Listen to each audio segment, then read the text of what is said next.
Hello, English students. Welcome to your English class number 23. You are on the basic level. Muito bem, vamos começar essa aula? Let's go straight to slide number 2. As diferenças entre fear, afraid, scared, terrified e frightened. Muito bem, todas essas palavras elas têm uma coisa em comum. O medo.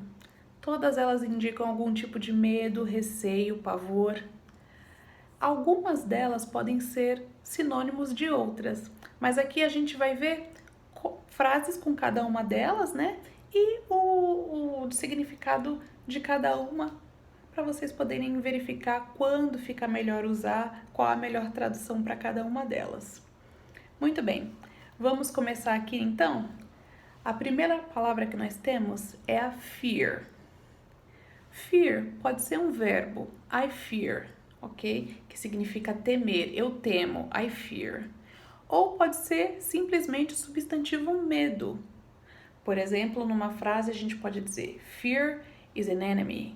O medo é um inimigo, tá? Então a gente tem aqui duas frases utilizando o fear, mas como verbo, tá? Como substantivo, só tem essa frase que eu falei para vocês agora. Então, vamos ver o primeiro exemplo.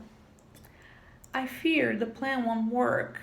Eu tenho medo, eu temo que o plano não funcione. Não é tenho medo de uma coisa pavorosa, é uma coisa que eu tô com receio, né? Então, o fear você pode traduzir mais como receio para não confundir com o afraid, tá? Então, vamos ver o segundo exemplo. She doesn't drive because she fears an accident. Ela não dirige pois ela teme um acidente, ela tem receio de um acidente. Então, esse é o sentido que a gente vai usar o fear ou como substantivo da palavra medo mesmo. Aí nós seguimos em frente e vamos por afraid. O afraid significa ter ou estar com medo. Pode ser uma coisa que é um medo que eu tenho, normal, que faz parte da minha vida, da minha personalidade. Como, por exemplo, eu tenho medo de altura. Que faz parte da minha personalidade. Ou, eu estou com medo de sair sozinha. É uma coisa que eu tô com medo agora, ok? Então, pode ser usado nas duas situações. Primeiro exemplo que nós temos aqui é I'm afraid of the dark. Eu tenho medo do escuro. Então, é uma coisa que eu tenho medo. E você vê aqui que a gente usa com o verbo to be, né? Então, se você for traduzir ao pé da letra, vai estar assim, eu estou medo do escuro, ou eu sou o medo do escuro. Mas é assim mesmo que se fala em inglês, tá bom? Eu estou com medo do escuro, ou eu tenho medo do escuro, mas usando o verbo to be. I am afraid of the dark. I'm afraid of the dark. Ok? Tenho medo do escuro. O segundo exemplo é usar o verbo afraid de uma maneira mais educada. Nos filmes mais antigos, por exemplo, que você vê as pessoas falando, eu temo que isso possa acontecer. Eu temo que eu não posso ajudar-lhe. Eu coloquei um exemplo desse aqui também, que é He can't help you, I'm afraid. Receio que ele não possa ajudá-lo. Então, esse eu receio, eu temo. A gente usa o afraid também, tá? Não, afraid não é só como estar com medo, mas no caso de dar uma desculpa, né? Uma desculpa educada, eu receio que isso não vai acontecer. I'm afraid it won't happen. Ok? Então, a gente usa nesse sentido. Continuando, slide number 3. Nós vamos para o scared. O scared já tem outra tradução, então já é mais fácil de não confundir. O scared significa assustado. Nós temos dois exemplos aqui. O primeiro exemplo é He scares me. Ele me assusta. E o exemplo número 2 é She's feeling scared. Ela está se sentindo assustada. Então, alguma coisa aconteceu que ela está assustada e não consegue parar de estar assustada. Está assustada. Scared. O scared também vira um adjetivo, que pode ser assustador, que é scary. Então, você tira esse ed e troca por um y. Fica scary, significa assustador. Aí, já vamos para outro que tem outra tradução também. É terrified, significa apavorado, né? Tô com mais do que medo, tô muito pior, tô apavorado. Então vamos lá, example number 1. He's terrified with the idea of commitment. Ele fica apavorado com a ideia de comprometimento, de compromisso. Então a gente traduz ele fica apavorado, mas em inglês a gente vai usar o verbo to be, né? He's terrified. Muito bem. Example number 2. I'm not afraid, I'm terrified. Eu não estou com medo, eu estou apavorado. Então, né, como eu disse, apavorado, né, você ter mais do que medo, sentir uma coisa mais forte do que medo, é pavor, né? Então, terrified. Muito bem. Frightened, assustador, como, né? Scary. Substantivo pode ser utilizado das duas maneiras. Ela também é um adjetivo que pode ser usado para qualificar situações que lhe causam medo. Então, por exemplo, no exemplo número 1, it's a frightening situation. Então, é uma situação que é assustadora. Então, it's a frightening situation. Exemplo número 2, aí já é como verbo, né? Já não é adjetivo. It frightens me when she drives so fast. Me assusta quando ela dirige tão rápido. Então, me assusta, né? Me causa medo when she drives so fast. Então, pode usar das duas maneiras. Pode usar como verbo e pode usar como assustador, né? Como um substantivo, como um adjetivo, desculpa. Ok, gente? Deu para entender? Espero que sim. Qualquer dúvida, anotem e a gente conversa sobre isso na aula. Continuando, nós temos um texto aqui, text my routine. Então, aqui é um texto bem pequenininho sobre a pessoa falando da rotina dela, o que ela faz desde a hora de acordar até a hora de dormir. Então, para vocês usarem de base também quando tiverem que fazer no homework, ok? Ou falar na sala de aula. Vocês podem tomar como base para poder contar o que vocês fazem no seu dia a dia. Muito bem, então vamos ler esse texto aqui. Prestem bastante atenção na pronúncia para poder ler direitinho, tá bom? Então vamos lá. Every day I wake up at 6 a.m. Take a shower, have a nice breakfast, then I brush my teeth, put on some makeup, comb my hair, get dressed, and leave around 7:30 to take the bus to school. I stay at school until 4 p.m. and go straight to the mall. I have a part-time job in a clothing store. I'm done by 8:30 p.m. I go home, have dinner with my family, and I go to bed at around 11 and do everything all over again the next day. Alright, so it's a very short story, né? É uma história muito curta falando sobre a rotina, né?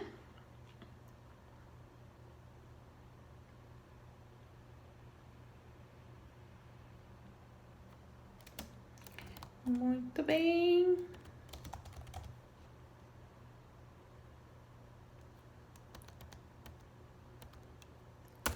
Alright. Continuando aqui.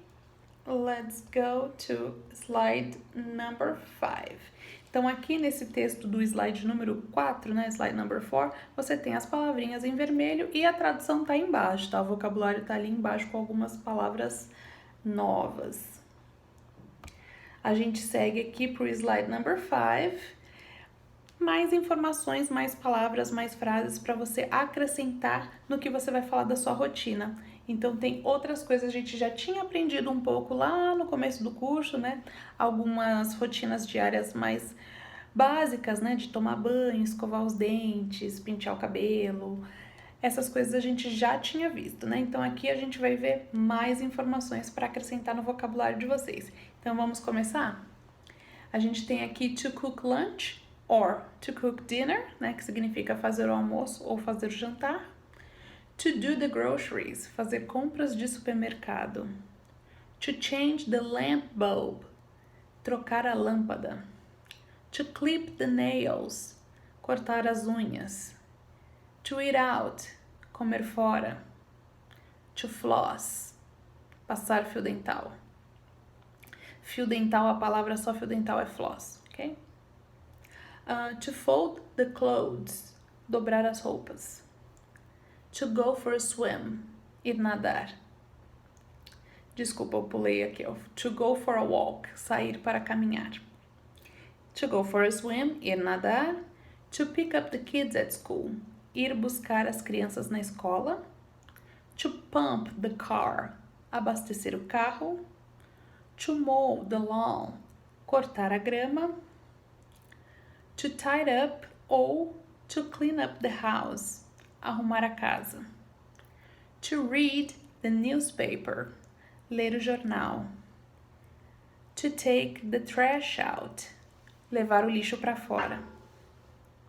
To take the medication, tomar o remédio, tomar o medicamento. To take a nap, tirar uma soneca. To shave. To shave pode ser barbear-se ou depilar-se com lâmina.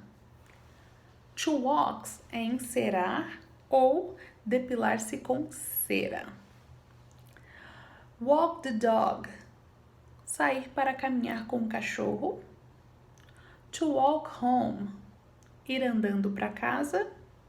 To water the plants, regar as plantas. Então o verbo regar é to water, ok? Beleza, gente? Então essas são as novas palavras para as rotinas diárias. No slide número 5, let's go to slide number 6, where we find how's your day going so far?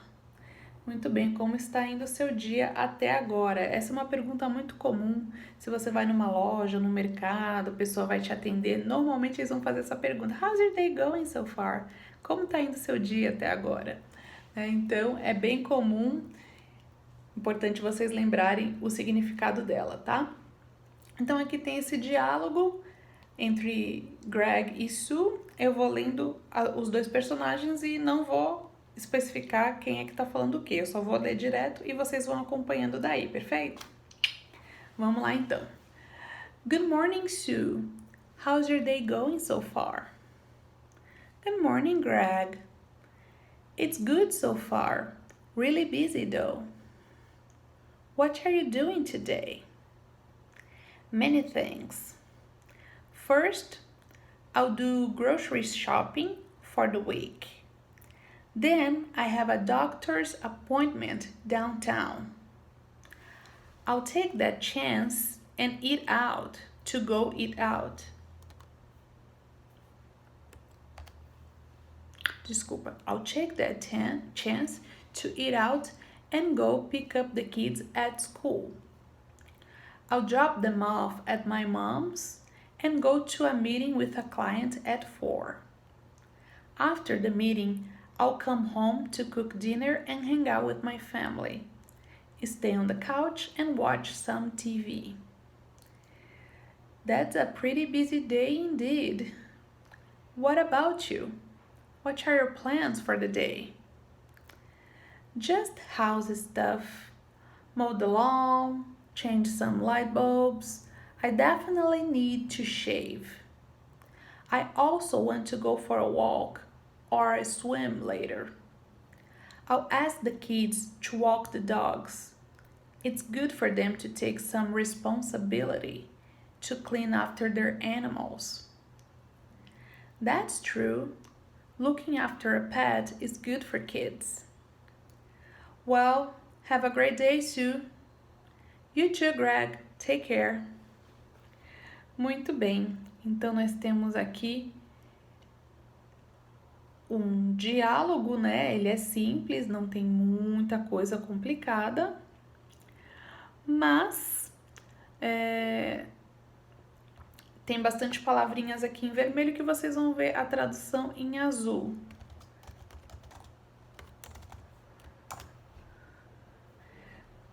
Ok? Então esse foi o diálogo no slide number 6. Let's go to slide number 7. More ways to say goodbye.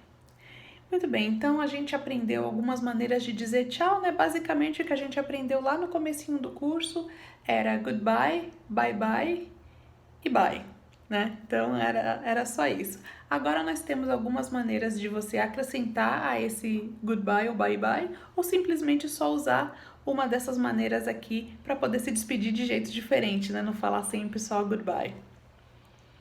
Muito bem, então a gente começa aqui com see you, né? A gente se vê. See you later ou see you tomorrow. Te vejo mais tarde, te vejo amanhã. Take care, se cuida, cuide-se. Have a great day, have a great week, have a great weekend. Tenha um ótimo dia, um ótimo final de semana ou uma ótima semana. Have a lovely day, have a lovely week, have a lovely weekend. Então, esse aqui é bem bonitinho, né? Tem um dia adorável, uma semana adorável, um fim de semana adorável. Have a nice day, have a nice week ou have a nice weekend. Tenha um bom dia, um bom final de semana ou uma boa semana. Kisses and hugs. Normalmente você coloca isso aí numa carta ou no e-mail, né? Você não vai falar kisses and hugs, né? Então, é só se for escrito ou numa mensagem de texto, né? E aí, kisses significa beijos e hugs, abraços. It was a pleasure to see you. Foi um prazer em te ver. Have a good night. Né? Tenha uma boa noite. Sleep well ou sleep tight, né? Que significa durma bem. Have nice dreams. Tenha bons sonhos. Have wonderful dreams. Tenha sonhos maravilhosos. Sweet dreams, bem comum, uma maneira de dizer também quando você vai dizer boa noite. Sweet dreams, doces sonhos. E night night é uma maneira também de dizer boa noite. Alright? Muito bem, e aqui nós chegamos ao slide number 8, onde nós temos os verbos, né, dessa aula. 2 verbos irregulares, o verbo to leave e o verbo to let. Eles são bem parecidos, né? Então a gente vai aprender aqui a diferença entre eles. Então vocês sabem, né, que verbos irregulares, eles mudam no passado, né? Ficam diferentes, não acrescenta ed, né? Eles mudam a forma deles. Ou eles continuam iguais, então esses verbos são exatamente isso. O verbo leave, ele muda, fica left. E o verbo let não muda, fica igual, continua let. Então os dois são irregulares, só que um muda e outro não muda. Muito bem, vocês veem aqui que uma das traduções do verbo leave é deixar. Mas esse leave é deixar de deixar alguma coisa. Por exemplo, esquecer. Ou deixar porque você quis. Eu deixei a minha chave aqui. Eu deixei o livro na escola. Aí eu vou usar o verbo leave ou left, né? Eu deixei o livro, I left the book. E o let, de deixar, né? É deixar de ter permissão. Eu deixei ele brincar até tarde. Eu deixei ele pegar dinheiro emprestado. Então, esse let, o deixar do let é no sentido de permissão, eu permiti, ok? Eu autorizei. Então, são dois verbos deixar diferentes. Um deixar de você deixou num lugar, ou você esqueceu, ou você deixou porque você quis. E o outro é de dar permissão, ok? Então, são 2 lets com sentidos diferentes. Muito bem, a gente tem alguns exemplos aqui para deixar a gente entender melhor como que isso funciona. Então, o leave, ele tem, além de deixar, né, deixei alguma coisa em algum lugar, ele também significa ir embora, sair. Então, ir embora e sair é mais ou menos a mesma coisa, né? Muito bem, o passado dele é left, né? Vamos ver o primeiro exemplo aqui. O primeiro exemplo é uma expressão, leave me alone. Se você traduzir ao pé da letra, vai estar assim, deixe-me sozinho. Mas não necessariamente você vai estar sozinho ou quer ficar sozinho. Você está dando um recado para aquela pessoa específica para te deixar em paz. Então, leave me alone é uma expressão que significa me deixe em paz. Exemplo número 2, né? Example number 2. I leave work at 5. Então, Se você quer especificar o horário que você sai de alguma, saio do trabalho, saio da escola, saio do curso, aí você usa leave, tá? I leave work at 5. Eu saio do trabalho às 5. E a outra forma aqui que o leave está sendo usado, I don't wanna leave. Eu não quero ir embora. Tá? I don't wanna leave. Perfeito. Continuando aqui, nós vamos para o verbo let, que significa deixar, como eu falei para vocês, no sentido de permitir, deixar, eu deixo. Né? O passado continua igual, né? Continua let. Então, o primeiro exemplo aqui, ó, she let me drive. Ela me deixou dirigir, tá no passado, né? Como que eu sei que tá no passado? Porque se estivesse no presente, ia ter que estar escrito lets, que é em terceira pessoa, né? Então, she lets me drive seria o presente, ela me deixa dirigir. She let me drive é passado, ela me deixou dirigir. Então, no passado, o verbo não muda para nenhuma pessoa, né? Só muda no presente. É por isso que eu sei que ele está no passado, porque ele tá let também para a terceira pessoa. Muito bem, ela me deixou dirigir, ela me deu permissão, né, para dirigir. E o exemplo número 2, let me see it. Então, usa muito, let me see it. Deixe-me ver isso. Deixe-me pegar isso. Qualquer coisa que você esteja pedindo uma permissão, let me do it. Me deixe fazer isso. Você vai usar o let, que é deixar no sentido de pedir permissão. Então, aqui a gente tem o let me see it. Ok? Espero que tenha ficado clara aqui a diferença entre os dois verbos, porque eles são muito parecidos e eles podem causar uma pequena confusão. Desculpa, gente. Muito bem, e aqui no final nós temos o vocabulário do vídeo, que continua falando sobre rotina, então essa aula vai ser muito baseada em coisas de rotina, tá? Então tem dois amiguinhos conversando, falando o que eles fazem durante o dia deles, também pode ajudar vocês a falar sobre a rotina de vocês. Então assistam o vídeo, tem todas essas palavras aqui, para ajudar vocês a entenderem melhor o que eles estão falando, tá bom? Então, gente, ficamos por aqui, por hoje é isso. E nos vemos na nossa aula ao vivo. Beijão, gente. Tchau, tchau.